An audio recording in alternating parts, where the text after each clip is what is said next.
Hello?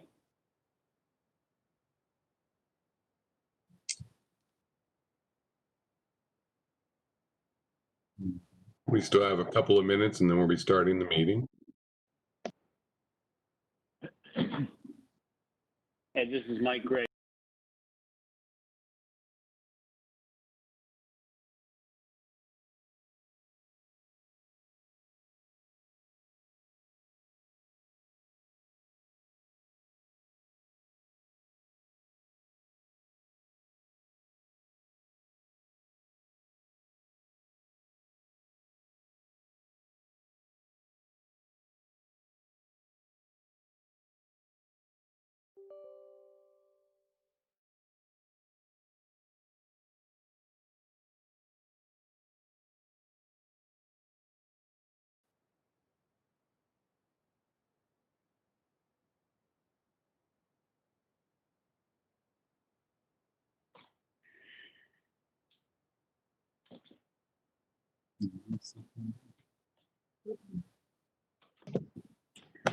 Okay.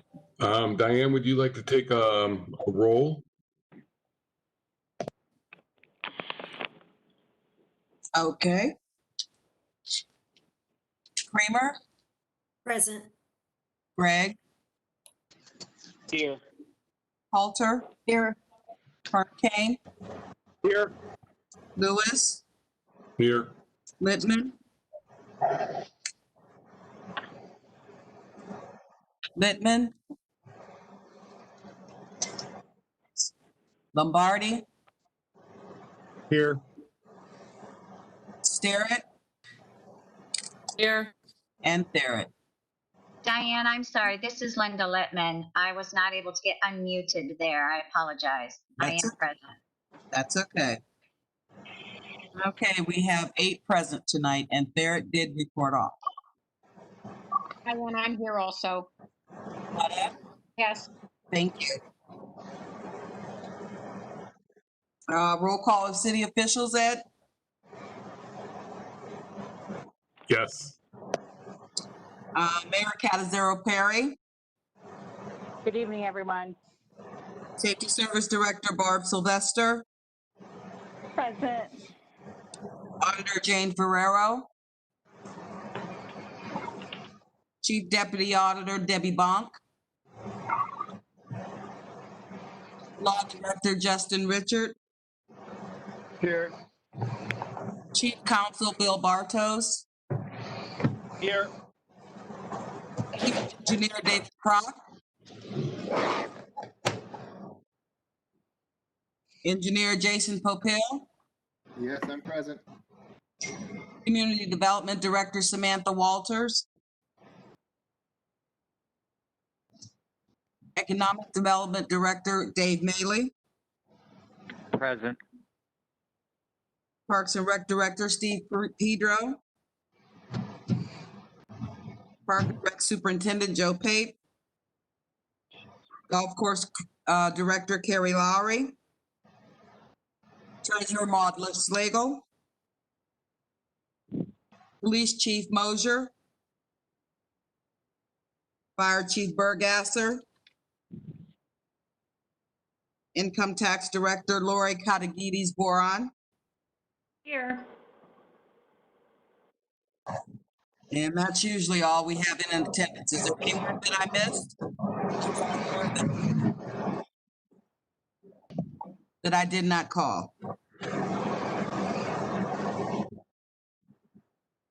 Danielle Mary with Dominion is also on the line. I'm sorry? This is Danielle Mary with Dominion Gas Company.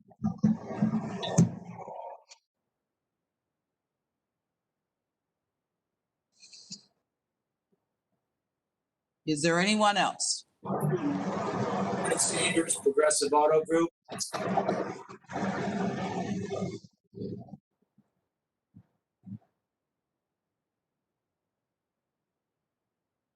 All right, thank you everyone for attending. We'll go ahead and start our committee meetings. Community development. Thank you, Mr. Lewis. I have two new pieces of legislation tonight. The first piece of legislation being the rezoning of legislation that we have seen before of St. John Lutheran's church property. That rezoning does include the amended restricted covenant that we had all been talking about prior when we had this legislation before us. This went before the Planning Commission on September 9th.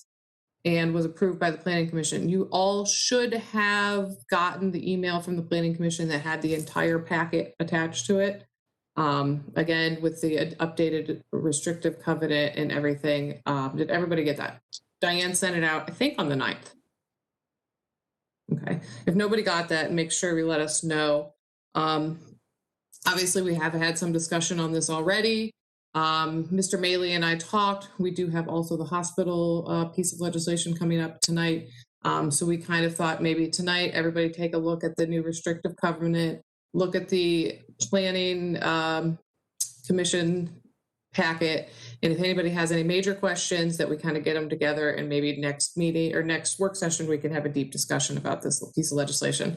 Does anybody have anything pressing or any major concerns tonight on this piece of legislation? Obviously, one second, I see Mr. Hurricane. Obviously, this is going to have to go a full 3 meetings. We're going to have to schedule a public hearing. So there's going to be a lot of discussion down the road on this. So keep that in mind. We do not have a public hearing scheduled yet. Mr. Hurricane. Thank you, Mrs. Starrett. I stated this when it was brought up the first time, but since this is a new legislation request, I will state for the record that I have a conflict of interest in this matter, and in good conscience cannot vote or participate in discussions. Okay, thank you. Anything else tonight on this piece specifically? I would ask if everybody has questions or concerns that we just get them to me, Mr. Maley, Mr. Sanders before the next work session, so we can get everything answered and get everything out to the public that we need. If anybody has any questions or concerns, or hears questions or concerns from constituents, and make sure we're out there talking to everybody to make sure we're getting the feel of all of the citizens' opinion on this. At this point, I do want to sign this and get it on the agenda for next meeting. But again, this will absolutely go 3 meetings, and we have to have a public hearing. So depending on when we can get that public hearing scheduled, it may even have to go longer than that. Anything else on this tonight? I do know that we have some call-in users, and Mr. Lewis, if you want, after I'm done with community development, I don't know if you want to allow them to speak on that tonight, so we can get them off the line, considering this may be a little bit of a longer meeting after community development. If you're willing, maybe if there's any call-in users that want to speak on this parcel or on this piece of legislation, you could allow that if you want. Anything else? Okay. That is that legislation piece at this point. I also have the second piece of legislation that is the ordinance to transfer the 2 parcels, which are the hospital parcels, from the city of Massillon to the CIC. And Mr. Maley or Mayor, who wants to speak on that officially tonight? I can take that one. Thank you, Mrs. Starrett. Council members and President of Council, it is now time to move forward with the hospital property. We have exercised every option that we could look at and vet, and it is our recommendation this evening that we take the hospital, put it into the CIC, and allow Kiko auctioneers to auction the property off. Now, are we auctioning the parcels separately, Mayor, or are we going to try to auction it as one large parcel? Because there are 2 parcels listed at this point. Well, I would like to auction off the 830 Amherst separately, but we will have to work with Kiko auctioneers to see which way they would like to do that, depending on the interest. So we already know that there's some interest. We already know that, and we'll be working with Kiko auctioneers as we go through this process to determine which avenue we take. And I know in prior meetings you had commented that there are still some items of value within the hospital that could be sold or auctioned off. Is that going to happen before this occurs? When I was stating that, Mrs. Jarrett, those were items that were valuable if we were going to tear the hospital down. And so let's say that this process that we're taking now, this path that we're taking does not come to fruition, then we could also go back and do that later. But everything will go with the hospital at this point, minus the nursing staff. And what kind of timeline are we looking at in order to, if we choose to go this path, how long would it be until Kiko could do this, do you believe? We would have to set up a CIC meeting, which Mr. Maley's already alerted the chairman of the CIC. We'd have to, once this is transferred, we'd have to have a meeting with the CIC to accept the property, and then they would contract with Kiko auctioneers, and they would start to market the property. So I think they would market it probably 5 to 6 weeks, and with the auction date, and then the auction will take place at that time. I'll start with committee members. Questions? Mrs. Sarah, I have a question, Nancy Holder. Go ahead, Nancy. Being that that's right in my neighborhood, I would like to ask the mayor, would Kiko look for a particular type of place to go in there? Is that zoned for business? Is that zoned, what is it zoned for, and will the zoning stay? So the hospital property, once the highest bidder is selected, we can decline that. And so we've worked that out with the auctioneers.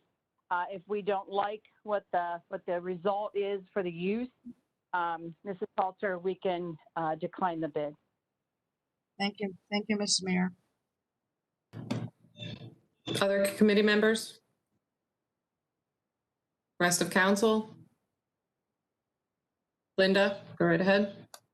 Thank you, Megan. My question is are we going to set a floor on this property, or is it basically to the highest bidder? And if the highest bidder is $5,000, we sell it for $5,000.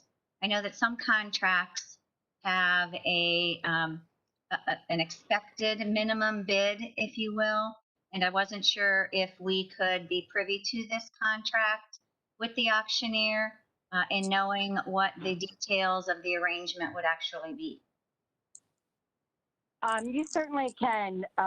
Anyone can attend a CIC meeting. And, you know, once we finalize the contract, we'll be happy to share it with council. I wanted to say that. And then there was another question you had, and you had a couple questions. As far as the ceiling, the Kiko auctioneers is not recommending to do that. They said that that really does restrict bidders. And so, but we do have the ultimate decision once the bids come in. So we can turn down any bid. Mr. Hurricane, I see your hand. Thank you, Mrs. Sterrett. I guess my question is, if there are interested parties and we would reserve the right to reject or not accept any bids, why would we not enter into a negotiation with an interested party in lieu of going the auction route, paying auctioneers fees, and then at the end of the day, reserving the right to not accept a higher bid if it's not, quote unquote, what we want. I guess my question is the rationale between why go this route if there are interested parties, not negotiating with them one-on-one or, like that. Because competition is great. And and Kiko's has done an outstanding job for us. And we've really vetted as many people as we want to vet at this point. So it's now time to let Kiko come in and execute the auction and create the atmosphere and the attention to the property because they are the experts at it. We are not the experts, and then we'll get the highest bid. So I think this is the right time to do this, and we, council and the administration, do not want to put any more dollars in it and keep it over the winter, and that would take a much longer time. So I really think this is the best avenue at this point.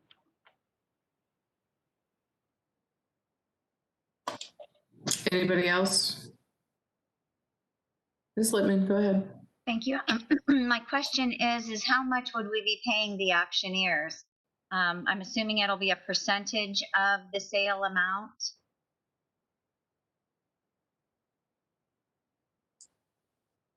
This is Barb Sylvester. I can answer that question. It would be the same as we've done with Kiko in the past with auctions, that the actual purchaser buyer pays the fees of Kiko. Okay. The only fees that we would pay as we did in the past is an advertising cost. And I just have one more question. Will our marketing limit any potential buyers of any type? And I know that someone earlier said whether it's the existing zoning or not. Will there be any limitations set in our marketing, or is it a free-for-all? I wouldn't actually call it a free-for-all, but Kiko does go out and advertise in many, many ways, basically all over the country. The same as they did with the other buildings that they did auction for the CIC. They do have a very sophisticated marketing strategy that they use that gets it out to all over places we would never even be able to reach just from us here within the city. But we as the Ms. sellers would Littman, not be putting any restrictions on it. Restrictions on it? Right, on the type of entity that may be interested. The only restrictions, the final bid, Mrs. Littman, is we would determine if we wanted to accept it. That would be the only restriction, is we have that last day, which puts us in a great position. If we chose not to accept it, then there would not be a buyer who would pay Kiko. That would be correct. That we would pay Kiko then?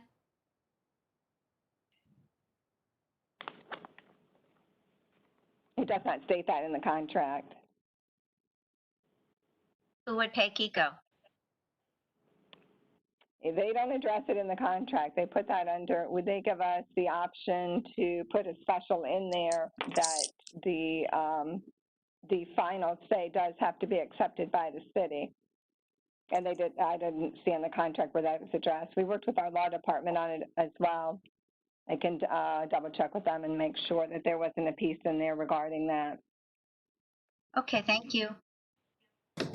I think that might be something that would be helpful if we could get that cleared up, just so we have that specific answer. If we could have that by maybe next week's meeting, if we were to not accept a bid, who has to pay the fees for the auction? I think that would be helpful. Other questions? We can have an answer for you on that this week. Thank you. Anybody else at this point? I would like to give my verbal. I think I didn't give my verbal on the last piece of legislation either. Give my verbal to get this on the agenda for next week. I know administration wants to move on this in order to get things moving. Obviously, this is not what we wanted to see happen when we originally took the property on, but I think everybody on council has been pretty vocal that it's we've been holding on to this hospital long enough. It's time to move on before we start spending city funds on this. At this point, we are still spending hospital funds and proceeds from these sales within the hospital and the properties that we acquired. But at this point, it is time to move on, and we don't want to be draining the citizens and hold on to this property longer than we can.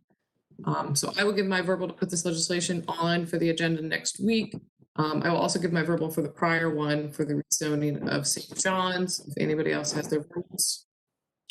I will give my verbal on both pieces as well. And I will just say my opinion is that both pieces should receive at least first reading on Monday.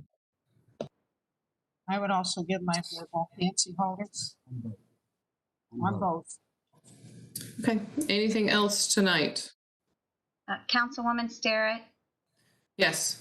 I know that we had just a brief discussion in our last council meeting regarding the designated outdoor refreshment area. Since that falls under your committee, would you be in agreement to allow Mr. Bartos to share a bit of information regarding the research that has been done regarding the DORA from a neighboring municipality? Worcester has been the most recent and is, in my opinion, very similar of a municipality to Massillon. So with your approval, would he be able to give council a general overview of the application process that Worcester endured since they have passed their DORA very recently? Yes, that's fine. Okay, thank you very much. Mr. Bartos? Yes, can you hear me? Yes, thank you. I know that I had provided to you the information that that Shannon Waller had provided to me. She is the executive of Main Street Worcester. She worked very closely with a variety of entities, the Worcester Chamber of Commerce, as well as business owners and the city to accomplish their DORA. If you wouldn't mind, could you briefly go through the application process? And I guess I'll say the entire process that they went through to be able to accomplish this endeavor. Sure. Well, in general, the application process is pretty much the same for all municipalities as it's set by the Ohio Revised Code, but particular to Worcester, their process was really driven by the business community, it seems. When you review the materials, and I actually went and watched the council meeting that they had posted on YouTube when they passed their application. It was led by a group of downtown stakeholders, several restaurant bar owners, the Worcester Area Chamber of Commerce, and then Main Street Worcester is another downtown area development group. So those three entities, the stakeholders, the chamber, and Main Street Worcester, really drove the looking into the interest, putting in the legwork, and gathering all the information. They touched base with all the property owners in the proposed DORA area, surveyed them, and they received more than 800 responses and received 90% support according to the report that they included in the application. And their chamber and Main Street Worcester made contact with their members and investors to seek input on the proposed DORA. So they went through all that before putting the application together, and then they submitted the application for review and to obviously check and make sure that the administration would be able to provide all the services and to the administration once the application had been prepared. So the administration had it to review, cross-check it with services, safety, et cetera. And once the administration had completed that, then the administration, I think the director of administration in Worcester, which is the equivalent of our safety service director, presented it to City Council. The hours of their DORA are Monday through Friday, 4 to 11, and Saturday and Sunday, 10 a.m. to 11 p.m. Apparently, there's a big push to do brunch in Worcester on Saturdays and Sundays. So that's why they're starting earlier on Saturdays and Sundays. Their official cup, like we've discussed before, they're going to have a specifically designated plastic cup. It must be distinctly marked to indicate the seller. So it's going to actually be marked based upon where you purchased it, and it sounds like they may even be attaching some sort of receipt or marking when you bought it. And the sale and distribution of all the cups will be managed through the Chamber and Main Street Worcester offices. So they're actually going to handle all of the cup purchases and the cup distributions to all of the businesses, similar to what Canton does through the Chamber and the SID. Participating establishments will just work through them for the cups. As far as the safety plan goes, the city is providing one designated officer in the DORA during operation hours, so that that cost and burden will be borne by the city. But the way that according to the police chief during the meeting, when they discussed the application, Worcester already has an officer who's dedicated to the downtown area based upon how the city splits up their patrol zones. So I'm not sure how much of a burden will be on them versus, I don't know how we do patrol zones. I haven't had a chance to speak to the safety service director about that, but it sounds like it might be a little bit easier for them. And maybe we have similar patrol zones. I don't know. For planned events in the DORA where there might be larger crowds or a larger event, the organizer will be responsible for hiring additional safety personnel. So that cost will be borne by the organizer. The sanitation plan, handling the cups. The city of Worcester actually has the dual garbage/recycling trash cans throughout their downtown area. They were adding some additional cans as well due to the increase or potential increase in demand. And their public works department, I think they might have a public property maintenance section, as they referred to it in one portion of the application. They'll be responsible for maintaining the area and all the trash collection and the street sweeping, et cetera. So that cost and that time and responsibility will be on the city of Worcester there. And then the signage, which is the other big piece. The city of Worcester was to install the signage, but the stakeholders, Chamber or Main Street, it was hard to tell. It said in their version of the legislation request that the applicant was paying for the signage. Now, technically, the applicant is the administration to the city council, but the way it was written, it seemed like they were saying that the business community was going to be paying for the signage. So it seemed like the Chamber or Main Street Worcester was going to be fronting, putting up the cost of the signage, but the city would be actually installing it in the appropriate locations. So that's basically the information there. It's pretty standard stuff as far as the safety plan, sanitation plan, signage plan. That's all. The official cup, that's all pretty standard in the Ohio Revised Code, but it's just their take on the process and how they went about it.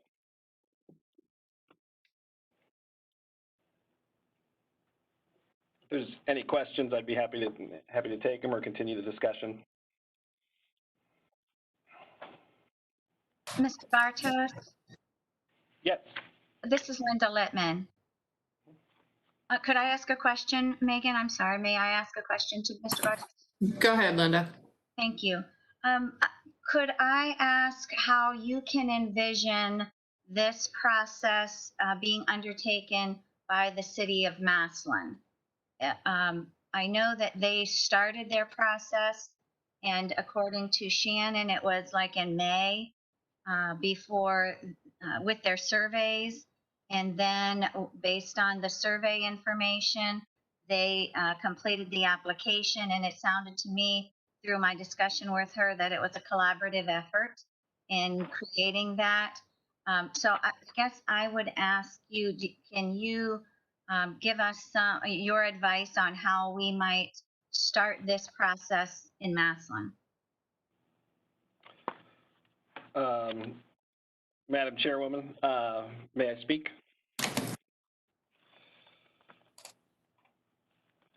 Is it okay for me to answer?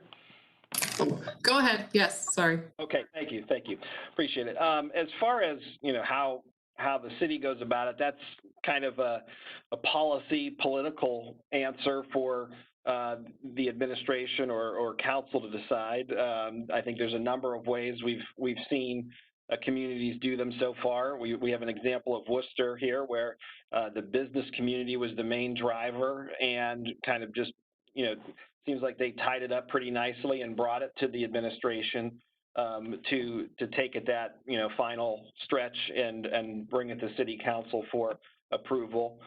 When I was in Canton, the business community was definitely involved, but also the city was involved as well. It was kind of like a 50-50 split during the creation of the application. So you have that that's a possibility as well. But really, I think it comes down more to the policymakers and those who are going to have to administrate that, which would be, the administration and council, to kind of decide, how they want to go about putting this into place. Rather than me, I'm happy to provide legal advice and counsel and help you walk through the legal aspects of it. But as far as the policy and how you go about putting it into practice, that's up to you folks. So my takeaway is that we need to continue working with administration in order to work on an application and get that application started and completed before it comes before council. So I think that is the route that should be taken at this point. Do you agree with that, Mr. Bartos? Yes, that's definitely fair. And the one thing that seemed to work very well for Worcester was the community survey. If you look at and I'll actually make sure to send it out, their application, they got a number of not only responses, but they got comments and feedback from people in the community, and I think that's always nice to see what people are saying, what suggestions they have, or just great idea, love it, really gonna like it. If you get that kind of feedback, it really kind of builds momentum for things. Or you might get the opposite, and people saying why it's not a good idea, or giving you some constructive criticism on some things maybe we haven't thought of yet. So a survey might not be a bad idea as well. Councilwoman Barrett? Oh, 1 second, Ms. Lippman. I do think I like the idea of a survey. We've used it before. It's something that can easily be done online. We've used it for the reservoir. I think that's something that we should pursue with administration and get a survey to see how the people of Massillon feel about this at this point, other than just the business owners, but the people that will actually be utilizing it. Ms. Lippman. Yes, I guess what I would like to ask if we could, I don't know if we could assign or request from administration a timeline to begin this process, rather than it being so ambiguous and, well, whenever you get to it, you kind of get to it. Are you wanting to have a committee conversation with administration regarding how they could get this started, or when they would like to get this started? Yeah, let me talk to Mr. Maley, and maybe we can work out that's something that maybe we can try to have a committee meeting before the next work session. I just want to see if everybody will be available, if that will work for everybody before I actually schedule it. But if we schedule it, I will make sure we have Diane on board and make sure everybody knows ahead of time. Mr. Yes, Mr. Lewis. A project like this, with all the different pieces and parts and the collaboration from whether it be the chamber or other business owners or downtown Massillon, that I thought we were going to form a separate committee because it's the size of it. It requires that type of group that's main focus is only the DORA, and forming what are the questions going to be on the survey, what are the expenses, all these details that are going to be needed. Even before you go to administration, really, about it, or council, before we go to any of these government bodies that have to weigh in. Right now, it's just this blob of ideas. We need a concrete proposal of some sort that a subcommittee would put together. So I don't know where that is, but that's the direction I thought we were going. I think, go ahead, Ms. Lemon. Oh, I'm sorry. Go ahead. I was looking at this as a project that our community development director would be driving. And yes, the business owners that I had spoken with, the majority of them were interested in, one, participating, two, learning more about how this would unfold. But it is quite a project for our few business owners who are, and I'll say, I don't want to say strong business owners, but they're sort of trying to keep their own businesses afloat and to put their undivided attention into this at this point, I think is a lot to ask. They're interested and they are in favor of it, but I think they're looking at our community development arm of our city to drive this. And I only say drive this because a survey has to be prepared and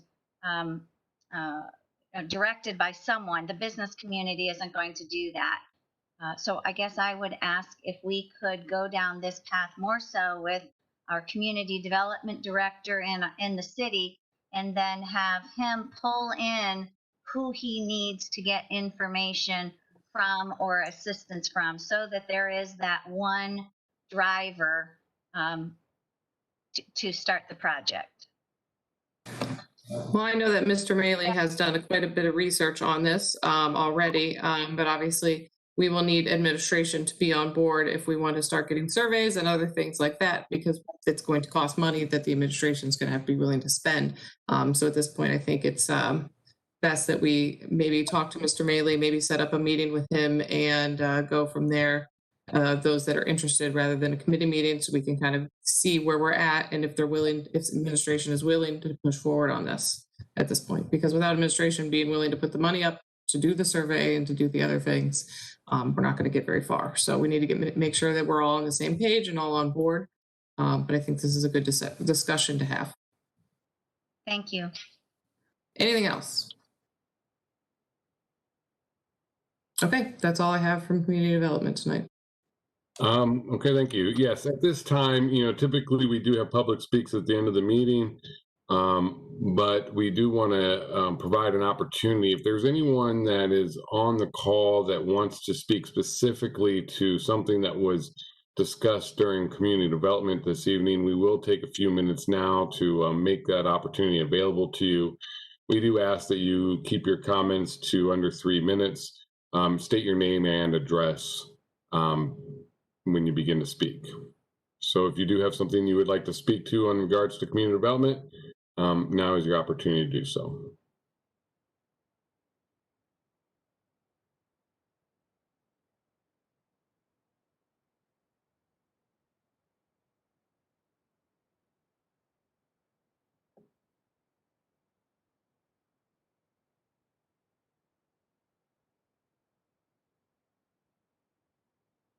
All right, it does not sound like anyone has any comments at this time. So we will move on to environmental. Nothing from environmental this week. Health and welfare.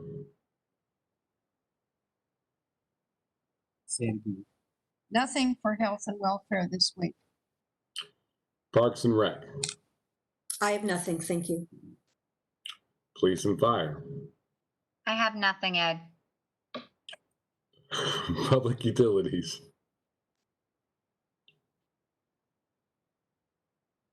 Thank you, Mr. Lewis. Why is everybody being so formal? Linda was just like, Ed, now you're like, geez. I don't know. Anyhow, first off, can I start with an update for moving back into council chambers?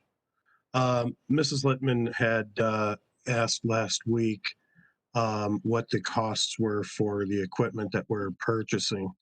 I have a breakdown here. We have a camera for $159.99. We're purchasing from Ohio Tech Works. We're buying 2 laptops. One is a refurbished laptop that's to be used in the conference room. The other is a new laptop, and that'll be used by the administrator of the meeting. And we're also buying a 7-port powered USB hub that's part of the equipment we need to plug in everything. That total is $1,300.96. We're purchasing a Zoom U22 audio box to USB interface for $149.95 from the music shop.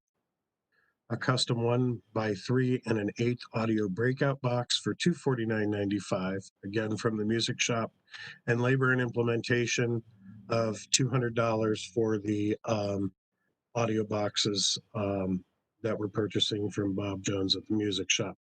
This is a total of $2,060.85. And as Mrs. Ferraro has said in the past, that'll come out of the COVID funds. And that'll enable us to put 10 people back into council chambers, 1 councilman or 1 person, whoever, that is in the conference room that can video during the meeting. Any questions? That equipment has been ordered, and I think we're looking at about 2 weeks lag time on delivery for some of the things. And then it's just a matter of getting it worked into Bob Jones' schedule at the music shop to get it installed. Mr. Lombardi, Yes, Mr. Woods. can we make sure both laptops, particularly the one that is to be used by the council member in the other room, is fully networked in? One advantage I definitely see from this is not only for Monday night meetings, but it also creates a workspace for a council member in chambers if they want to come to chambers and do some work and do some printing. So having that laptop networked into the printer would be beneficial as well. I'll see what we can do about that. Actually, I think Mrs. Sylvester would have to get the company name escapes me now. Is it BP or? Okay. I think she would have to get them to be able to enable that laptop to be able to access the printer, because I don't think we're going to be on the city network. I believe just on a Wi-Fi network, on a Wi-Fi internet connection. But I'll see what we can do about that. Any other questions on that? Okay, moving over to public utilities. I have 2 things tonight. The first one is for an aggregate with First Energy for the residents of the city, and I'd like to see if Mr. Maley would speak to this. I believe Ms. Sylvester is going to be speaking to that. Oh, okay, I'm sorry. Mrs. Sylvester? Yes, this is a request for legislation similar to what we have been doing in the past for our Massillon residents and small businesses to go out and to pursue bids for a electric aggregation program for the residents and small businesses for the electric consumers for the city of Massillon. Can I ask, is this an automatic opt-in for everybody, and then you have to opt out if you don't want it or if you have a better aggregation? Yes, it is for the electric piece of it, yes. And any of the brokers and all of the brokers going into these, that is the way that it is done for the electric aggregation. Okay. Now, a few years ago, I got caught in one of these, and I ended up with a $50 cancellation fee from the supplier that I had. Are we prepared to deal with that? Well, again, and that's why I'm starting the process so early, so it will give people plenty of time. It will give us plenty of time as well to make a selection on a business development manager, broker, to offer these services and to get all of the information to the residents so that they can have all of the information that they need to, again, make their own selections then. Okay. Any questions from anybody on the committee, which is only Mrs. Littman? Go ahead. Mr. Lombardi, I will ask also what our current rate is, and is it expected in this negotiation process to lower the rates for the electricity in this aggregation? I don't have the current rate in front of me right at this particular time because that contract was signed a few years ago. I can look that up and give it to you, but of course that is the reason that we do go out and do this through these type of services and through these business management and brokers so that we can get the very best rates for our residents, just as you know that we did earlier this year with our gas. Mm-hmm. So we will put the same attention and detail to this as well. Yes. Okay, thank you. You're welcome. Any other questions from any council members? Okay, I'll give my verbal. Oh, yes. Don't we have a representative from Dominion on the call? Yeah, but this isn't Dominion. This is for Electric Ed.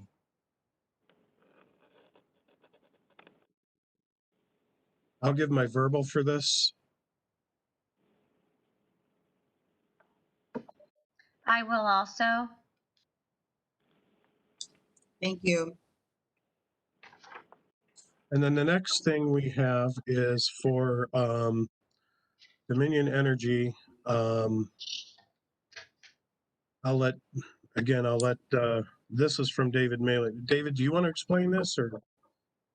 Yes, Mr. Lombardi, yes, I can.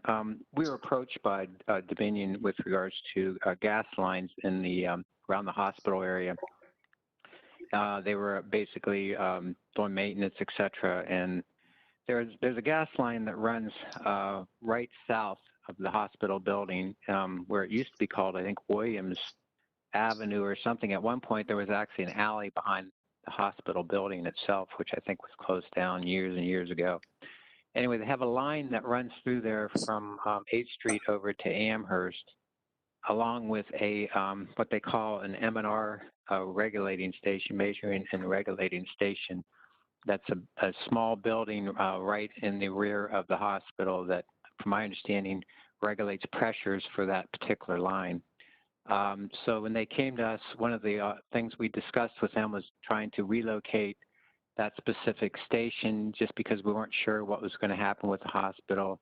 And through our discussions, we identified the southwest corner of the hospital parking lot across the street, the parking lot itself from 8th Street, the one across from the hospital, as an alternative for the station. So they went to planning. Planning Commission granted an easement plat for it's a 15 by 15 station that will be built there. And at that point, the line that runs across from one side to the other behind the hospital will be vacated. But there will be a line that still provides the hospital gas. So in essence, that's pretty much it. We have an individual from Dominion, Diane Mary is on the phone also. If you have specific questions, she may be able to answer them too. Diane, is there anything else you'd like to add?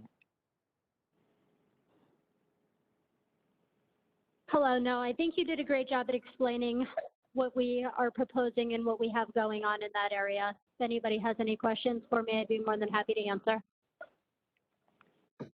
I'd like to ask a question. What is this building going to look like? And is this going to be right out there on the sidewalk across from people's homes and things like that? It will be one of those small cabinet type stations. So it will be probably about 3 foot tall and three foot wide. And it's just a small stainless steel type cabinet where we can reduce pressure from 90 pounds of gas down to 1 pound of gas to make sure through the winter heating season and stuff that all the residents of that area are able to maintain service at their homes, and there's no shortage of supply. Okay, so this is more like a pedestal type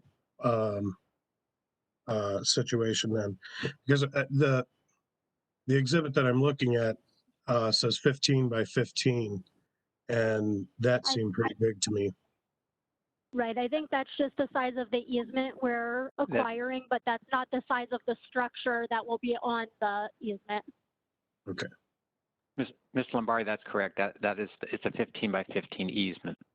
Okay. Are there any other questions from the committee? Mrs. Littman. Thank you, Mr. Lombardi.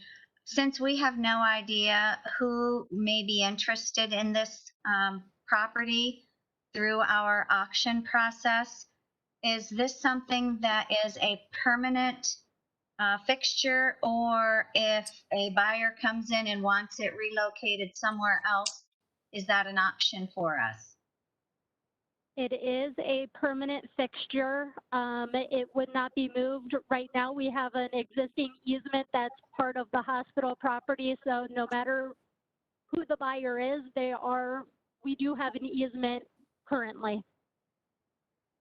Yeah, and Ms. Littman, let me explain that currently where the easement is now, I think it's preferable where they would put it. So it's sort of right now it's attached to the hospital currently. It's a brick structure attached directly to the hospital. Thank you. Any other, Mrs. Creamer? Yes, that portion of the gas line that is going to be abandoned, is there going to be any issues down the road with that portion for the next buyer of that property, for us? And is this typically that we just abandon a portion of a gas line? Yes, this is very standard operating procedure from Dominion. We abandon gas lines in place when we replace with the new plastic gas lines.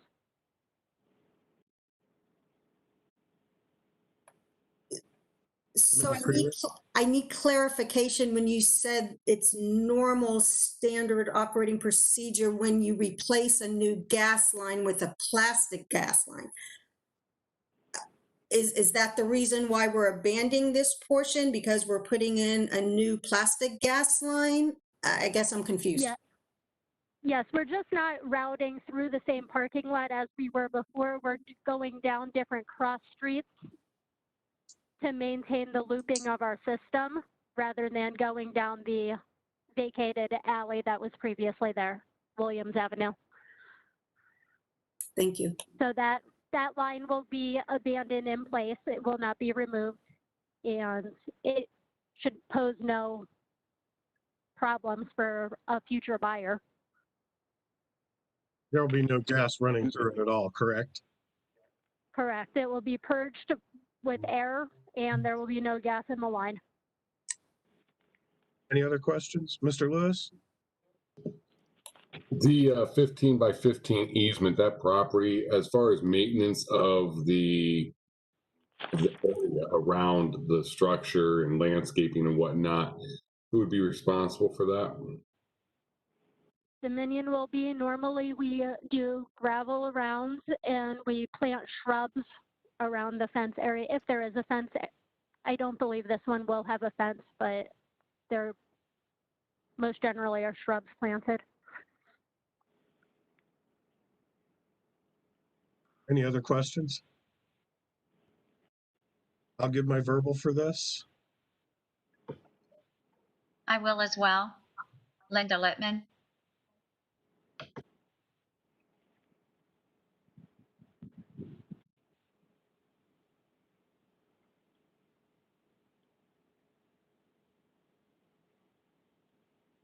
And that's all from Public Utilities.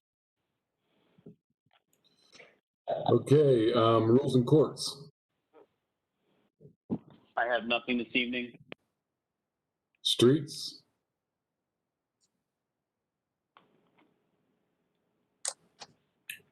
If Mr. Thayer did not contact members of the committee, or is there a member of the committee who's willing to take the lead this evening? I will. Okay, so the first piece is requesting a resolution authorizing the Safety Service Director to approve a revised speed limit within the incorporated sections of State Route 172 between 0.25 miles west of State Route 93 and Kenyon Avenue to 45 miles per hour from the current posted speed limit of 55 miles per hour. Who from administration would like to speak regarding this revision? I can speak in regards to this, Mrs. Kramer. Thanks, Barb. You're welcome.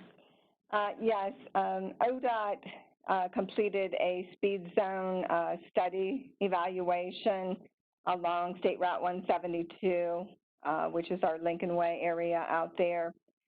There is a small section, 0.25 miles west of State Route 93 and Kenyon Avenue, that the city of Massillon actually has that posted as 55 miles per hour just in that very small section.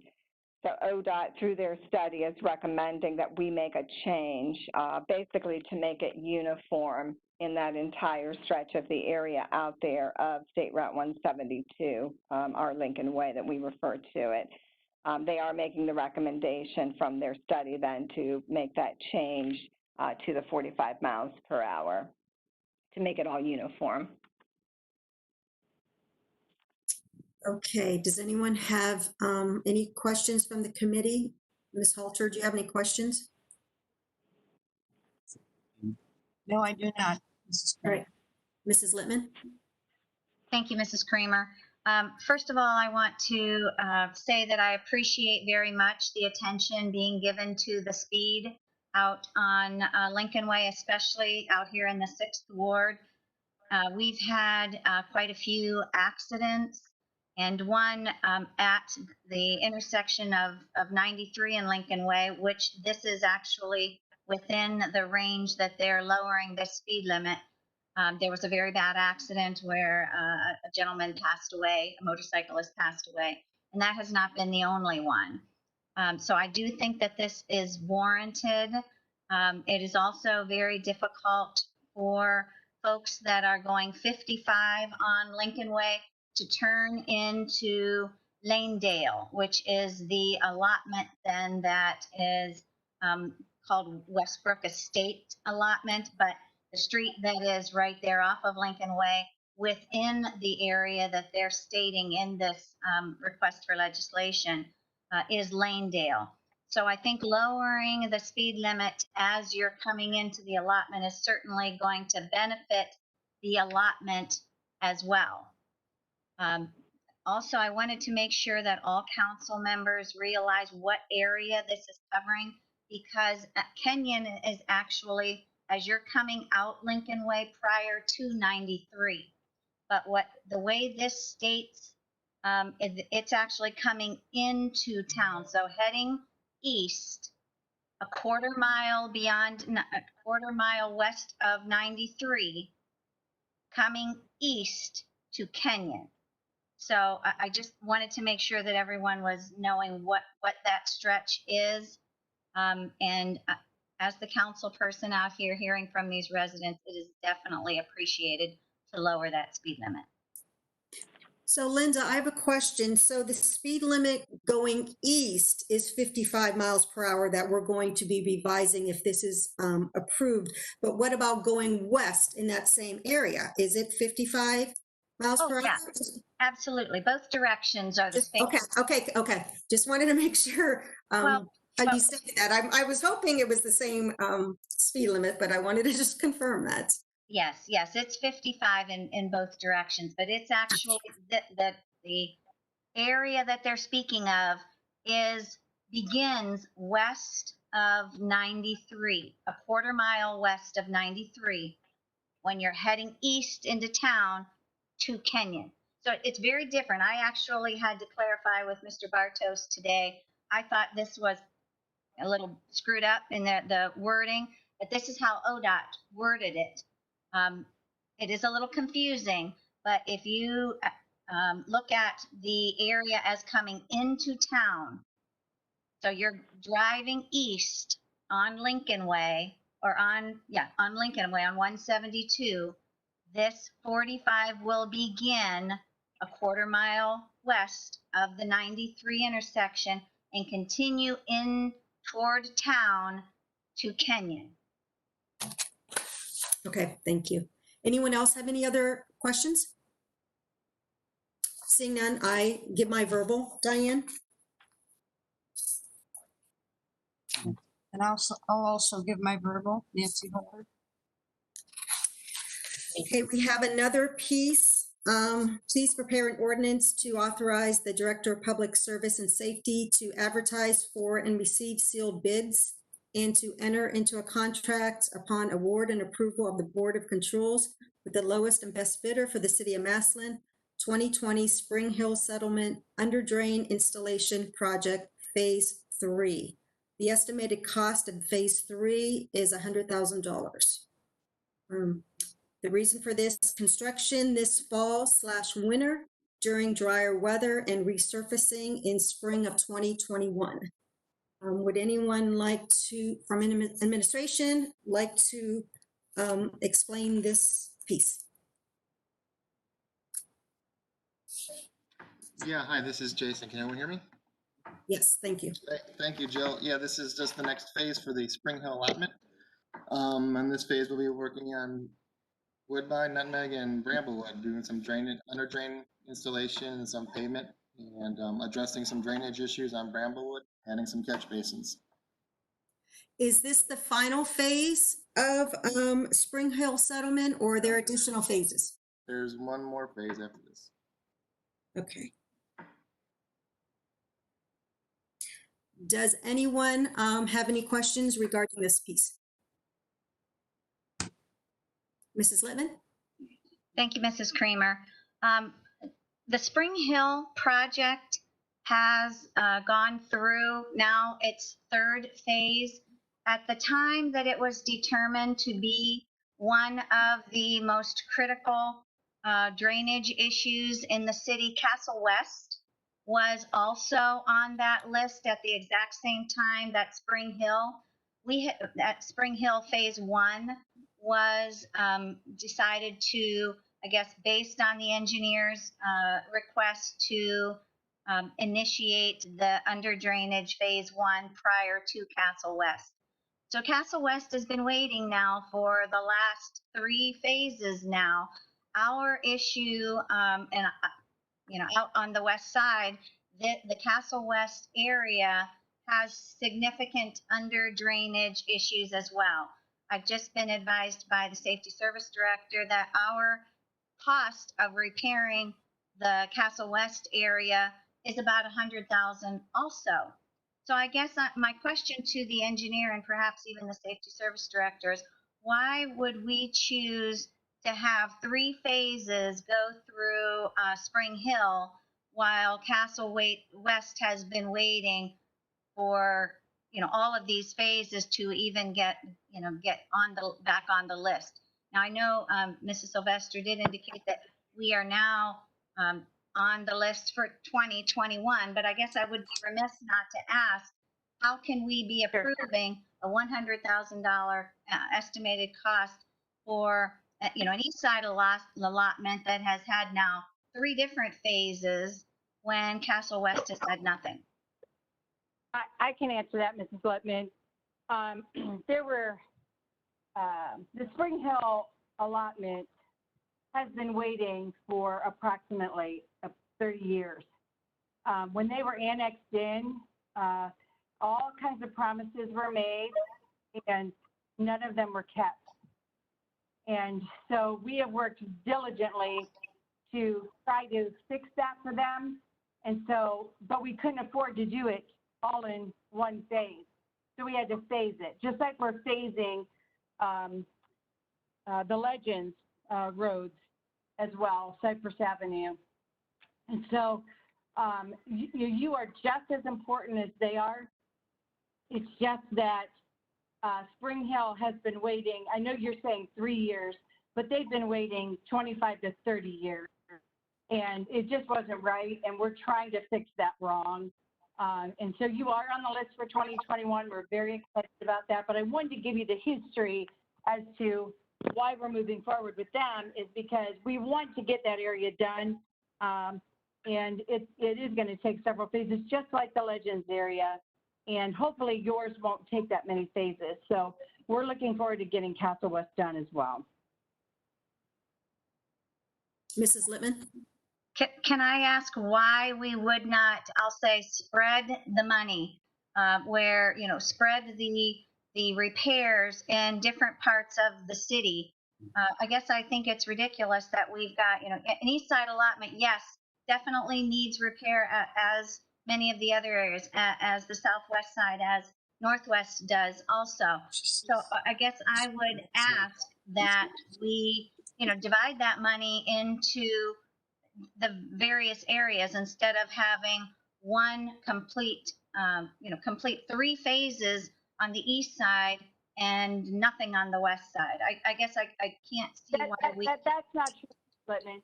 The west side, we did do work on Castle West, if you recall.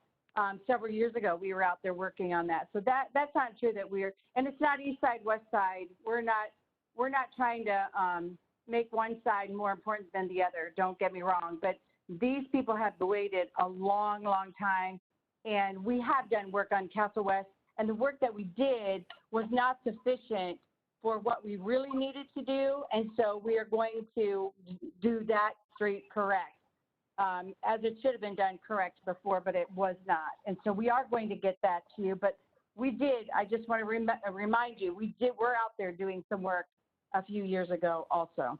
Yeah, you filled holes like, you know, everywhere else. Well, I just have to say that I'm really proud of all the paving that has been done this year, over $3 million, over $500,000 in catch basins. I mean, everybody needs attention, and we're doing the best that we can. And we're happy to put Castle West on the list for 2021. Everybody's important. It's just the money doesn't stretch that far. Mr. Lewis? This actually, in my opinion, speaks to a larger issue, and I'd like to know what measures does the city now have in place so that when newer developments, and I know some of these developments are older by now, but newer developments like Castle West or like the Legends, and now we have Lanedale that is still continuing to grow, and we've had some water issues out there. What measures are being taken place to assure that these developers are putting together proper initial phases of drainage so that we don't have to come in here 10 years later and drop $500,000 on correcting their mistakes?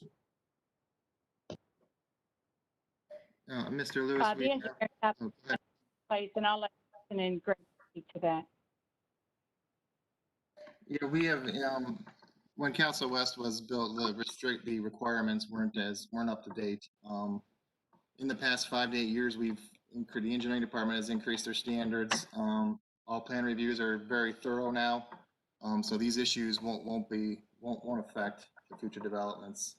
Under drains that were not installed back then are definitely a standard now.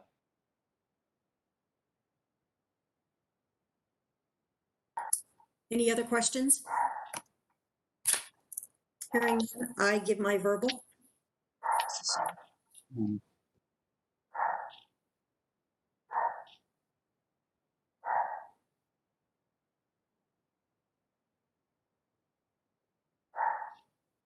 Okay, moving on. Nancy, did you get your, Nancy, are you giving your verbal? Are you okay with this piece?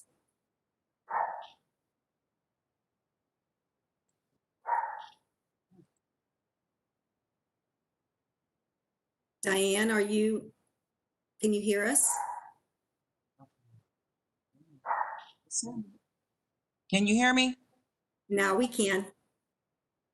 Okay, Nancy. All right, I'll give my verbal again. Thank you, Nancy. Okay, the last piece that I have is please prepare an ordinance to authorize the Director of Public Service and Safety to advertise for and receive sealed bids and to enter into a contract upon award and approval of the Board of Control with the lowest and the best bidder for the city of Massillon 2020 Augusta Drive Southeast under drain installation project, Phase 2. Estimated cost of Phase 2 is $225,000. The reason, construction for this fall/winter during the drier weather and resurfacing in spring 2021. Can I please have someone from possibly Jason Thank you, Jill. explain this one? Yeah, sure. Similar project to what we just spoke about. Under drains being installed on Augusta Circle, Augusta Drive, as well as Cypress Drive, and followed by the much needed repaving. Is this the final phase in this project? No, I think there's some paving left on, there'll be some paving left on the southern side of Cypress. Okay. Does anyone have any questions? Mrs. Littman? Can I ask that because there are additional phases on both of these projects, that Castle West not be pushed back again due to the finishing of these other projects as well? Can I get and I don't want to say a guarantee, but something that, will let the residents know in this area that this is going to happen for them as well?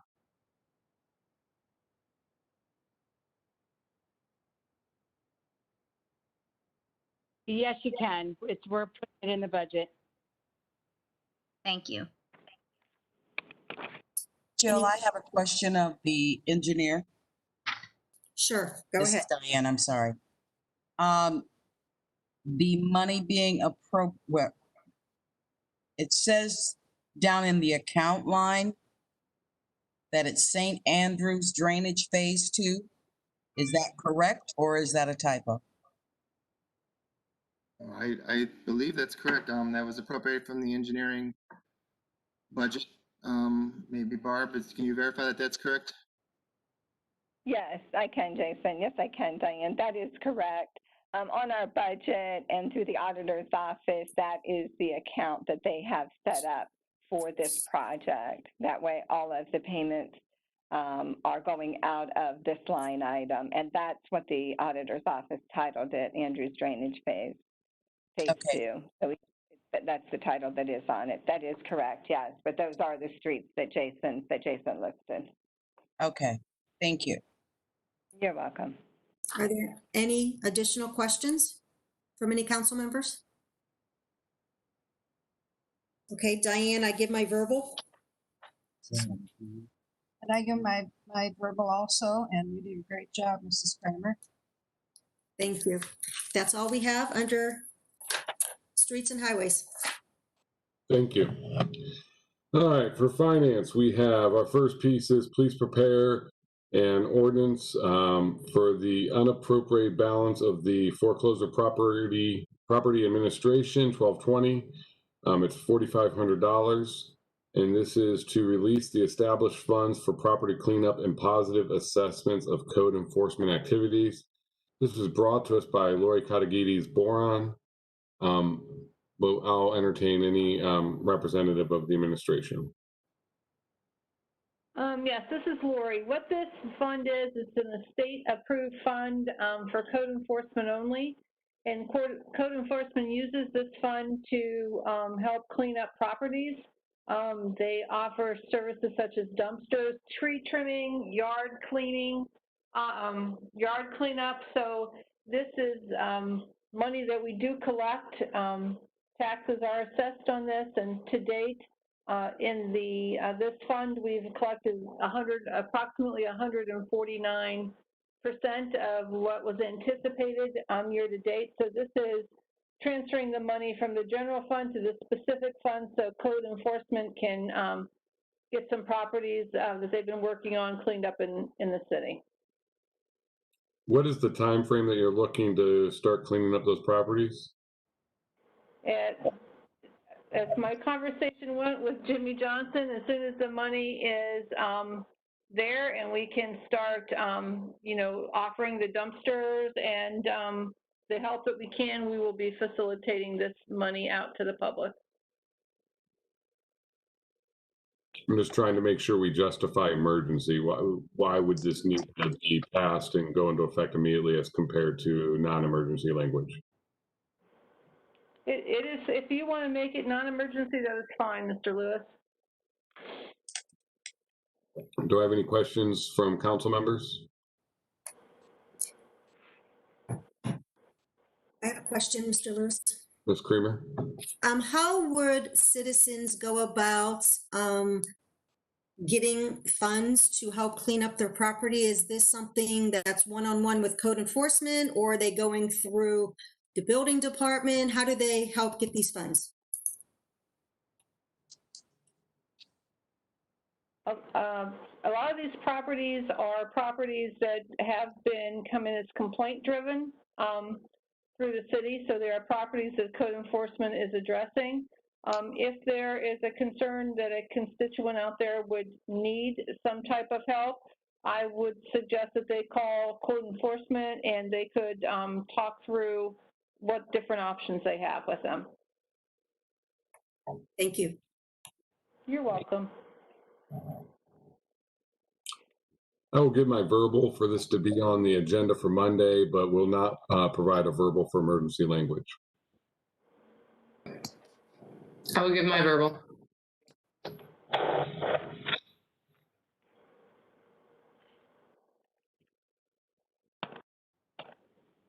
Mr. Gregg, are you still with us?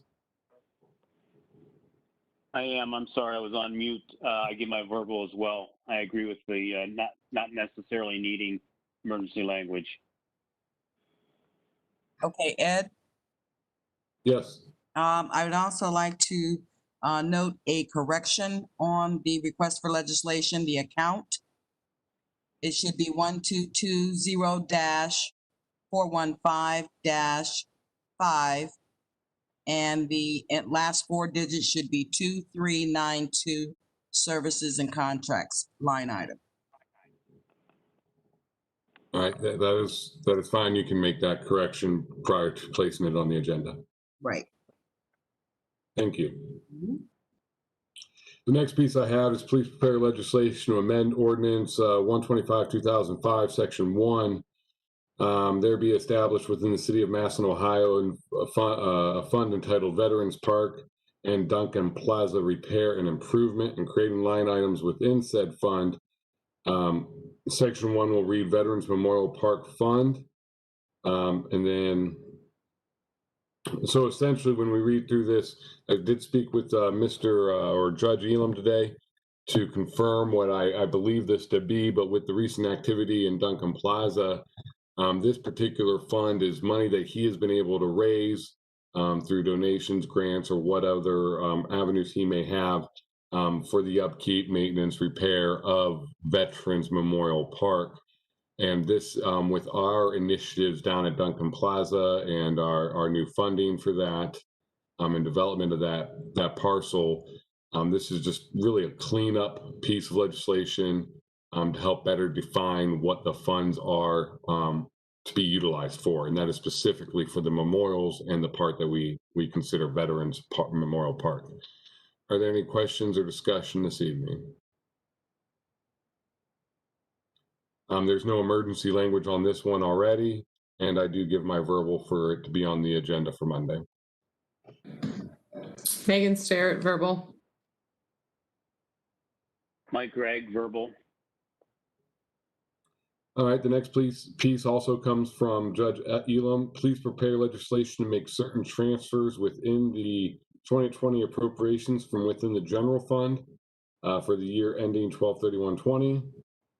It is a reduction in hospital eye and dental by 18,000, and moving into a separate hospital eye and dental. Reduction in sub-judge salary and placing it over into hospital eye and dental. And this is to fund bailiff healthcare costs through December 2020. Any questions or discussion this evening?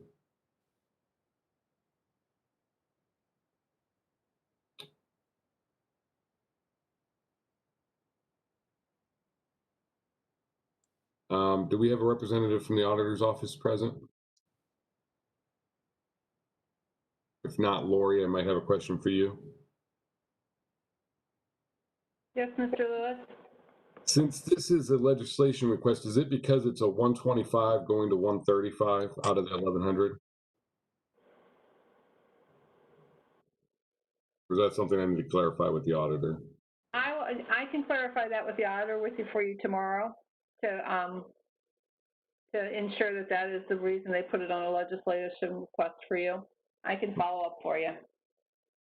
And the only reason I ask that, in case other parties on the call are not familiar, we do transfers, but usually a transfer means it's within the same like accounts.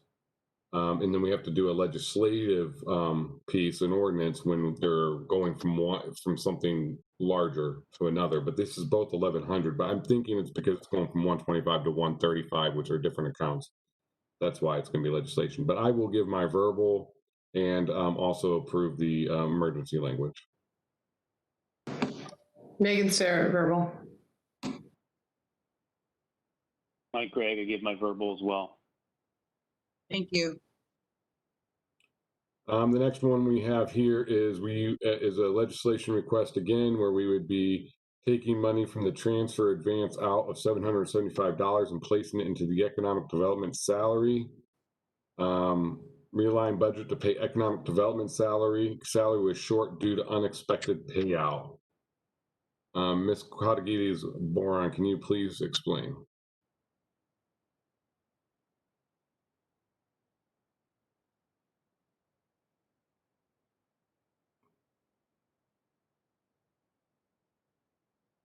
Or anyone from the administration?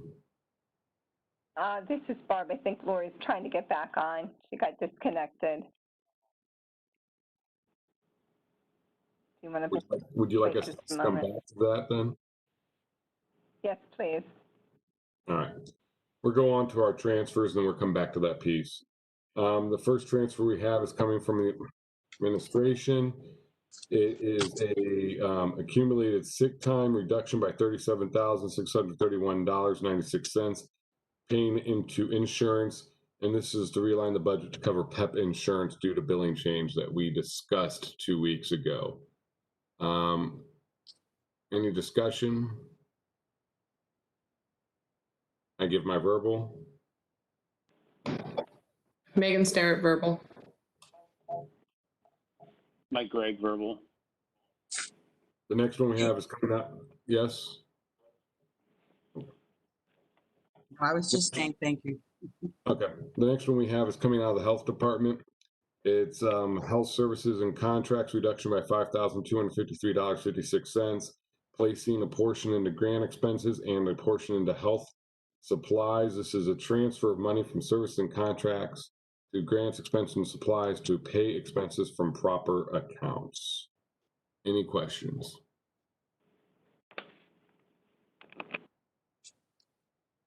All right. I give my verbal. Megan Starrett, verbal.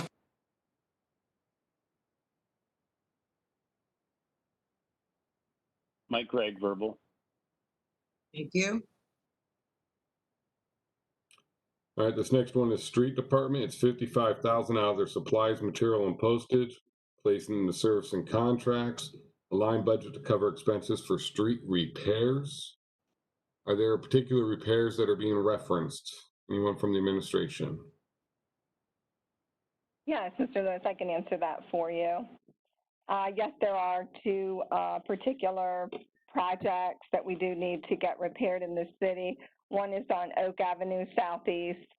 We're having some problems up there. We need to get an emergency new catch basin in there, as well as about 100 feet of piping that we need to get taken care of in there for some problems that we're having there, as well as up on Oxford and 10th Northeast.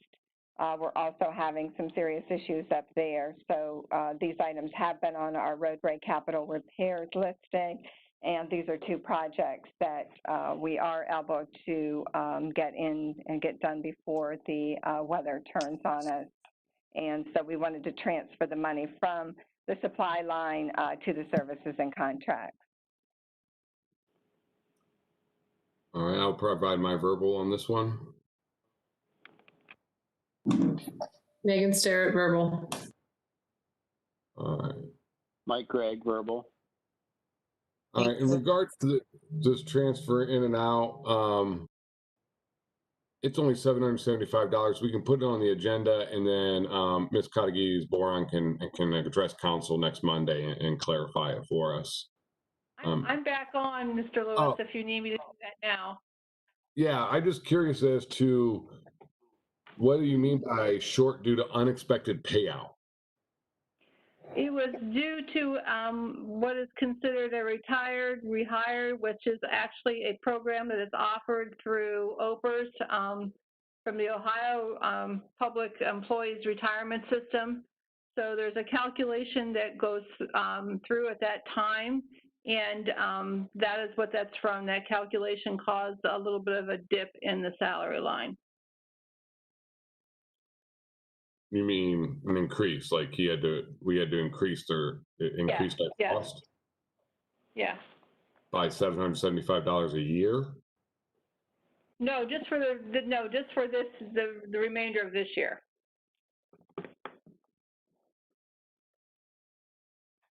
All right, so I want to make sure I get this.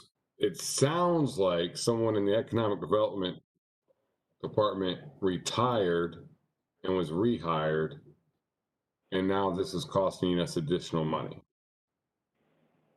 It's when you do a retire rehire, it is a calculation process that you go through. I can verify it more so with the auditor's office. That is where this request came from that I put through. So if you'd like me to do that, I can speak with them and then put more clarification to it for you next week. Yes, because I've always been under the understanding that the advantage of a retire rehire to a public entity is a decreased cost to the entity because of whatever reasonings. So yeah, I think it's not so much about the money because it is a low dollar amount, but I'd like to have a better understanding of what activity is happening. I will clarify that for you. Thank you. But I'll put my verbal on it for it to be on the agenda for Monday. Megan Starrett, verbal. Mike Gregg, verbal. Nice to see you, Mr. Gregg. Better late than never, right? All right, that is all I have for the Finance Committee at this time. President Eisnick, do you have any updates that you would like to speak to this evening?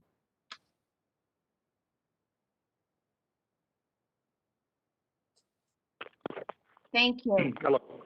I had talked to Councilman Lombardi already this today, and we talked about the council being set up. Mr. Lombardi, did you get your answer as to where the internet came from? No, I didn't. I didn't have a chance to speak with anybody this afternoon. Diane, can you tell us, has the internet always been there? I assume so. We just did not have a password, and that was established through BPI a couple of weeks ago. And why was it so difficult to get the password? That I do not know, Claudette. Okay, I thought we had been trying for a while. Well, that was explained to me why that we didn't get it. I was the one requesting it. BPI does not work for the city council. They work for the city of Massillon. So they weren't prepared to give that out to a councilman, but they never returned my call to explain that to me. Actually, it was either Mayor Catazaro Perry or Mrs. Sylvester that told me that they wouldn't release that information. I can clarify that if you'd like. Would Yes, you like me to clarify that? Yes, please. Sure. That is hooked up to the courts, and you cannot. They don't want us to use that due to the fact that they have records over there. So we're not permitted to use that password. So are we using a different password now? I think you're going to have to get your own. Can I speak on that, please? Yes, please. I submitted a ticket to BPI.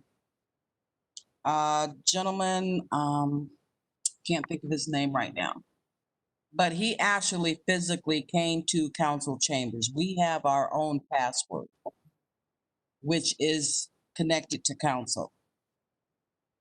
So we are not connecting to the Wi-Fi with the courts. We have our own password as of right now.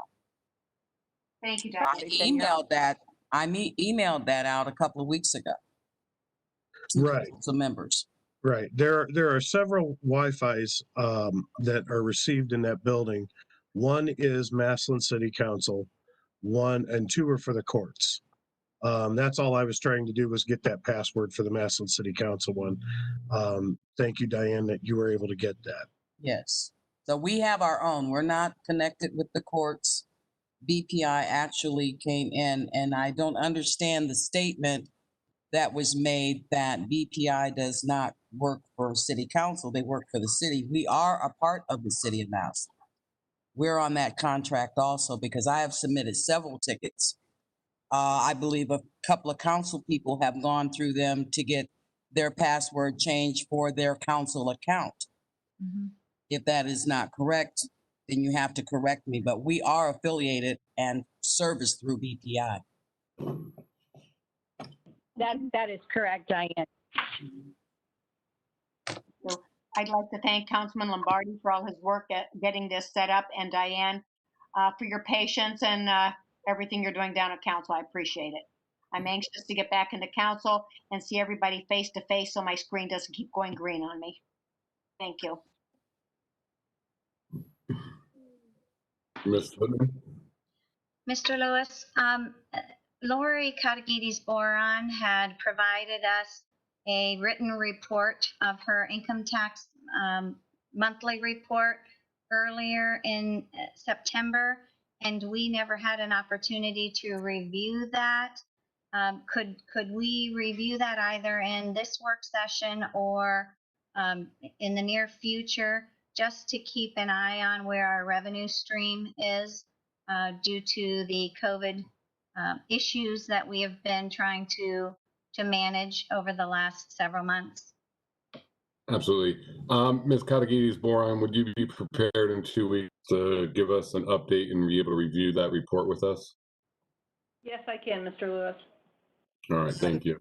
Ed, this is Diane again. You were given the mayor's report. Yes. You will notice that Ms. Katagides' report on the income tax revenue is included in that report. Thank you. All right, Mr. Hernkane. Mr. Lewis, last week at the meeting, I believe you asked for a punch list on the streetscape phase 1. Do you have any updates on that? Was that for tonight or next week? Madam Mayor, do you have an update on the punch lists? We are working through the punch list. I believe we had 50 items that they accomplished quite a few. I think there might be 14 or 16 left. So they are working through that. Is there any way that you could send us, or I have to look through my emails. I know we received something recently, but can we get a copy of that punch list? Certainly, I can have the engineers send that over to you all. All right, thank you. I also want to point out something that we all received in case anybody's listening and cares, but we do have a fall yard waste drop-off schedule. It looks like it includes Saturdays now, so if that's of interest to you, that's an interesting service. So, anything else? Hernkane. Mr. Lewis, thank you. One more thing, but I will comment. I do think that the fall Saturday leaf pickup is a great idea. And if we can do that even in the springtime, I think that'd be worthwhile too, if we could adjust folks' schedules. But the other thing I wanted to mention is, do we do mosquito spraying in the fall? Do not. We don't do any mosquito spraying. Terry Argent can address this much better than I, but mosquito spraying is it only affects those mosquitoes that are out at that time. And So we put larvae into the open water, and that kills them before they hatch. And so it's a much more efficient process than mosquito spraying, and it's not healthy either for many people with breathing issues. Thank you. You're welcome. I can tell you that as someone that grew up near the river, mosquito spraying season was horrible. Every night was dreadful. Miss Littman? Yes, Mr. Lewis, do you have two other old pieces of legislation? One is Ordinance 86 and the other is Resolution 13. They both had first reading last meeting, so I think they would be on the agenda for next week. For second reading? Yes. Yes, let me try to pull that up here. Ordinance 86 was the Lincoln Way Streetscape Phase 3 and Warmington Road authorizing. Okay. Thank you. Yeah, that is actually one I want to discuss tonight. I know that we had a lot of discussion as to how to move forward with that. Is there anyone that wants to weigh in any further on that piece? Yeah, this is Jason real quick. I can speak quickly on that. One thing I wanted to reiterate, it seemed like there was some confusion last week. This piece of legislation for the Lincoln Way improvement is just to apply for funding. If we are awarded any funding through the OPWC, we would be coming back with appropriations. So I just wanted to make it clear that this is just an application process. The next phase, and also calling it Lincoln Way 3 may be kind of confusing. It's really not the third phase of the streetscape. It's more of a continuation of the first one. It's just seeking additional funding to match the current streetscape from 1st to 4th Street. The scope of work is new pavement, new sidewalk, decorative lighting, and then bringing the traffic control lighting up to date. That's all it really entails. And again, this is just the application and just to match the existing conditions that we created with the streetscape. I do have a construction cost estimate amount of $1,421,000, and we are requesting $1,100,000 from Ohio Public Works. I did not have those numbers for you last week. I'm also in conversation with the Ohio Department of Transportation. They have a program available where when you improve a state route, they will pay up to 80% of the paving costs. So they're still looking into it. They haven't committed anything yet, but if that does go through, that will reduce our payment amount, our match amount. Thank you. Are there any questions from committee members? Anyone else have a question? Mr. Hernkane? You're muted now. No, you're unmuted. Sorry, and if I don't know if I did turn my hand down the last time.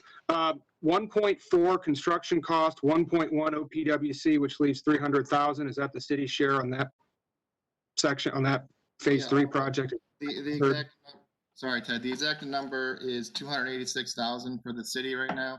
And again, if ODOT can come through with their 80%, it will be down to 187. Okay, where do we pay that from? Well, we would come back to you with that after we talk with the auditor. Okay. And I hear what Mr. Popia was saying earlier. From my perspective, I don't think there was any confusion on the mechanics of it. It was just my motion, and my concern was that I felt that they should have been two separate pieces of ordinance or two separate legislation requests. That's why I made the motion I did last week. Mr. Lewis, may I speak to the Lincoln Way Imagine Downtown Massillon project? You may. Thank you. I just wanted to share with council that, the engineers that we studied and the projects that we studied showed that if we did and put forth the effort to do a streetscape, that it would really bring back rewards to the city. And we need to continue to do that. You can see the rewards that we've received so far, and it has been outstanding. Many businesses, even though the hardship was the M's in the road, there are no M's in this new, I know we don't want to, we're calling it phase 3, but it really is an extension of phase 1. But there are no M's in the road, so it's really the underground lighting, new sidewalks, and then repaving the road and new curbs, which is so needed in the city. And we're going to be bringing soon a new company that's coming to Massillon. And companies look at your downtown, they look at your city, they look at how well it's maintained, and they gauge that if they want to come and do business with you. So it is very important that we finish this project, and especially if ODOT is going to come in and help with the paving, it really decreases the amount. So I just urge council to vote for this because it's really important to the welfare of our city. Thank you. On this particular piece, I would like to add, I was not in favor of dividing the question or altering the way it was presented because it is just the application to OPWC. However, I would understand the request of members of council that if this were to get to the funding stage, then those two should be separated out. Warmington would be its own, and then Lincoln Way would be its own, because now we're talking about actual funding. But at the application stage, I just didn't personally see the necessity of separating out at this time. But I just want to assure those members of council that are concerned and obviously have their opinions and their stances on this, that moving forward, I would be urging administration when they present any kind of funding for these projects that they'd be separated out and stand on their own merits to be debated and voted on. And Mr. Lewis, this is Barb. May I speak on behalf of that, add to your statement? I have a council person that wanted to speak, so I'm going to let him speak first, but then we can round back to you. Mr. Lombardi. Thank you, Mr. Lewis. I just do want to say that I believe before any of this goes to a vote that we really do need to see the punch list on the phase 1 first. Thank you. All right, Ms. Sylvester. Yes, I just wanted to add to what you said, Mr. Lewis. You are correct in that. And, at this point, it is just an application. So there isn't any guarantee that we're going to be awarded either one of them or just one of them. So at that point, yes, we would have to come to council first even to go out to bid for each project separately. So everything definitely would be separate at this point. They're just together because Jason will complete them as one application for OPWC. Thank you. Thank you. All right, the other piece of old business that we have is the, is it a resolution? Resolution 13, authorizing the sale of the equipment and city-owned motor vehicles. We did request some additional information. Ms. Sylvester, do you have anything you want to add to that? No, sir, I don't, unless anyone has any questions, but we did get the list out to everyone last week.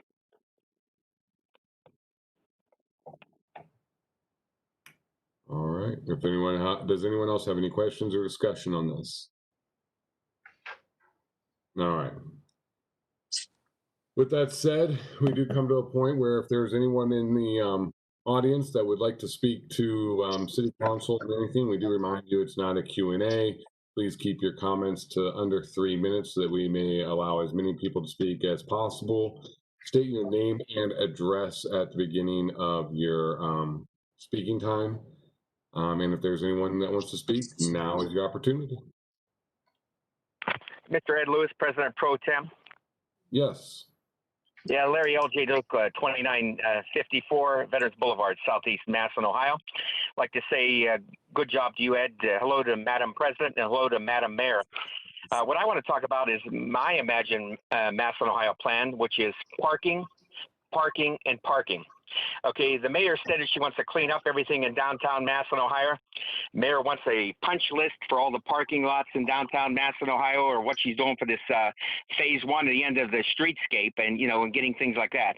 But we have to have an administration that takes a look at the parking. We have big problems, Mr. Lewis, if we don't get this taken care of. She's worried about phase one, the tail end, I think the sidewalks and the streets. Also, phase two, we've got everything going on. And we got to get rid of this arcane rule where the mayor doesn't have to address the citizens, I think, calling in. Tonight, she did say, I'll take that. But we need more, I'll take that, from the citizens of Massillon, Ohio. And we need to have the mayor accountable to these citizens. And I want to talk about these buildings here in downtown Massillon, some that we can convert these huge buildings to parking lots, okay? We need to do some. Some of them might be on the historic register, and I think Barb Sylvester would be most capable of saying that. We also need better lighting in the parking lots of downtown Massillon. Some folks are afraid to walk 2 or 3 blocks to get to Somalis or my friend Bill or, Jen's downtown. Friends, people just don't feel safe with our new streetscape in downtown Massillon. And what's going on with downtown Massillon right now? President Pro Tem Ed Lewis, we have owner versus owner, restaurant versus restaurant. We need this refined and recommunicated to all the business owners in downtown Massillon, Ohio. And I know personally, Dave Maley, our economic development director, hi Dave, was sent down there to see what the problem really was. We'll see what the problem is with them, such as what the uproar is in downtown Massillon. There's a lot of things in there. The mobile vendors, the parking, there's the fire hazards, vendors trying to get through. I really don't think that Dave has a handle on that yet. I don't believe. And recently, just to give you a few facts, as an example, a very nice lady parked her vehicle in front of another business downtown Massillon. The business owner came running out to tell her she couldn't park there. So she said she's going there, went into Smiley's either to place or pick up her order. There was no signage that says otherwise. So we got the food trucks parking where they want to. I know 25 years brick and mortar. We can't have this kind of stuff. I know, according to talking to the law director, there is the 753, whatever it is, 10, don't quote me on that, but it says that they can park there. But I think we have to have more scruples than that. And that I do want to say, and kudos to the mayor, I have said that the streetscape wasn't going to be nice and safe, but I do like what's going on with the trees and everything. But I do think we have to take care of parking. And the final thing I'd like to say, thank you to the Massillon's workhorse, and that is the old Affinity Medical Center. I see that the mayor is finally going to auction it off with Kiko, potentially going to auction off with Kiko. I know those folks, they're fine. I hope we can. It's been a workhorse. It helped my dad with one of the best operations for his open heart surgery, Dr. Creasos, and I'm just so sorry it happened to Affinity Medical Center. It was great while it lasted. And I want to thank you all, and thank you, Mr. Lewis, for running such a great operation that you do, and you also talk to me, and I appreciate that. You also talk to the other residents, I heard too. So thank you, Mr. Lewis, and everybody have a great night. Thank you. And Mr. DeLuca, I think you're one of the few men that gets 10 minutes of information in 3 minutes. So we appreciate your ability to do so. Anyone else that has public comment?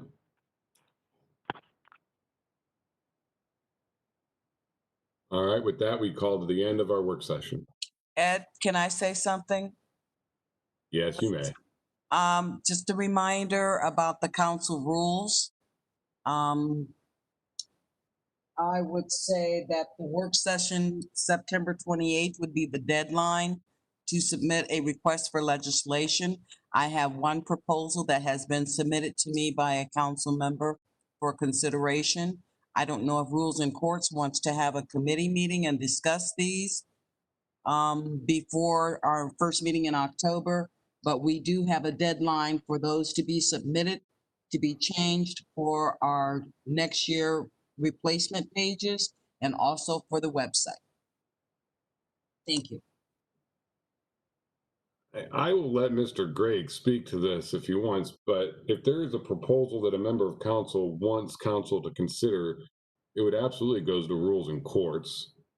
And in my personal opinion, as far as a deadline, I understand there's a deadline in order for it to be posted, but it does not mean that there has to be a deadline for it to be enacted.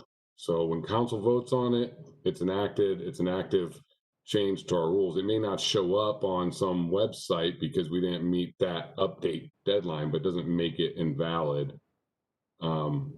because rules to council, don't necessarily always happen first reading. So I don't want anybody to feel pressured to have to rush through things if they want time to consider. I don't know. I mean, I'm just saying.